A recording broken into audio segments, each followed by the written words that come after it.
Mesdames, Mesdemoiselles, Messieurs, bienvenue dans la quotidienne des marchés du FX. Nous sommes le mercredi 29 avril 2015. Wall Street a fini en ordre dispersé, les investisseurs préférant attendre le communiqué du FOMC qui sera publié demain.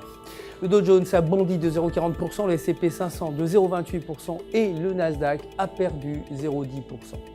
Le dollar, quant à lui, s'est globalement inscrit en baisse face à la plupart des grandes monnaies après la publication de l'indice du moral des ménages CB inférieur aux attentes à 95,2 contre 102,6 prévus. La publication de la décision concernant les taux d'intérêt devrait donner lieu à une forte volatilité. Le taux de croissance préliminaire du PIB et les ventes de logements en chantier devraient respectivement s'élever à 1% et 1,1%.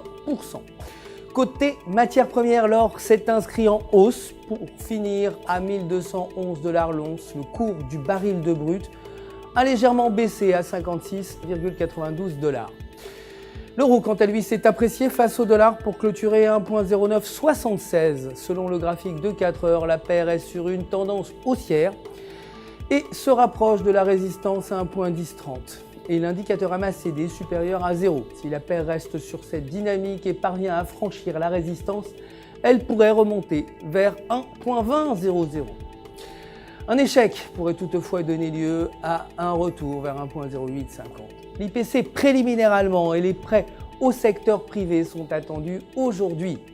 La livre sterling s'est appréciée face au dollar pour clôturer à 1,5335. Selon le graphique de 4 heures, la paire est sur une tendance haussière et se situe au-dessus de la moyenne mobile de 20 jours avec un MACD supérieur à 0.